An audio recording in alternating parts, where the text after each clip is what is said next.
جوان جو کہ ایک چھوٹے سے ٹاؤن کا شہر کا بھی نہیں ہے، وہ اس نے اس طرح جان دی کہ پوری دنیا میں ہنگامہ ہو گیا، یہ کون شخص ہے؟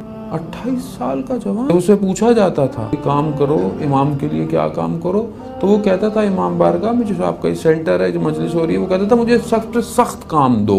کہتا تھا کہ میں سب سے سخت کام امام حسین کے لیے کرنا چاہتا ہوں، تو وہ اس کو سب سے سخت کام دیتے تھے، نیاز کو تقسیم کرنا، دیگ کو یہ کرنا وہ، اور پھر اس کے بعد وہ مولانا کہتے تھے کہ ہم اس کو کہتے تھے کہ بہت زحمت کی تم، کیا کہتا تھا میں نے کوئی زحمت نہیں کی ہے، اگر کوئی کام ہے جو امام کے لیے کرنا ہے تو وہ سر دینا ہے۔ اس ماڈرن زمانے میں ایک جوان یہ کہہ رہا ہے کہ اگر کوئی کام ہے تو سر دینا ہے۔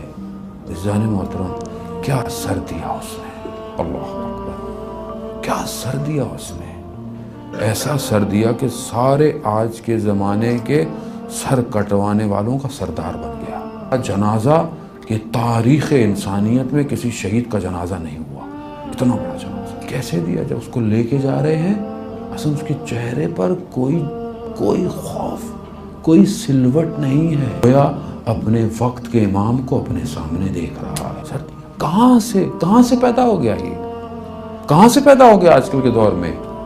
اسی مجلس سے پیدا ہوا کہ جو اس ساری زندگی مجلس میں یہ سنتا ہو کہ شب عاشورہ جب میرے مولا سب کو ان کی جگہیں بتا رہے تھے تو ایک 13 سال کا بچہ کھڑا ہوا، کہا چچا جان ہماری باری نہیں آنے والی، کہا تمہارے لیے موت کیا ہے، کہا شہد سے بھی زیادہ میٹھی۔ اللہ عزیزان موت سمجھنے کی کوشش کریں، معاملہ کوئی اور ہے۔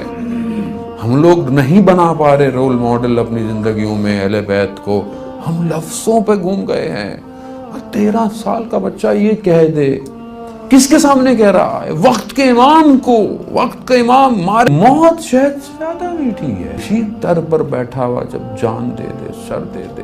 مجھے خود کہتا ہے کہ میں کئی دفعہ گیا، شہید نہیں ہوا، واپس آیا، توسل کیا، میں نے کہا کہ کہیں مجھ سے کوئی غلطی ہو گئی ہے۔ ماں اجازت نہیں دیتی تھی، چلا جاتا تھا۔ جمکران 40 ہفتے جمکران کہتے ہیں گیا، 40 دن یا 40 ہفتے، تاکہ ان چیزوں کو، رکاوٹوں کو دور کر سکے۔ ماں کی خدمت میں آیا اور ہاتھ چھوڑ کر، ماں تو نے میرا نام محسن کیوں رکھا تھا؟ میرا نام محسن کیوں رکھا؟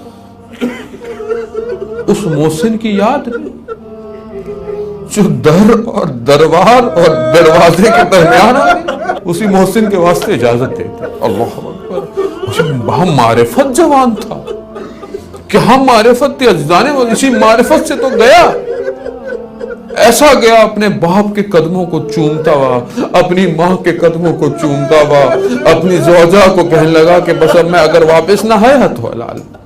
2 سال کا بیٹا اس کو اس نے کیا بولا؟ بھائی 2 سال کے بچے کو کیا پتا، کیا کہا کہ میں تم سے وصیت کر رہا ہوں، جب بڑے ہونا تو سمجھ لینا میں نے تمہیں کیا کہا تھا۔ کیا کہا؟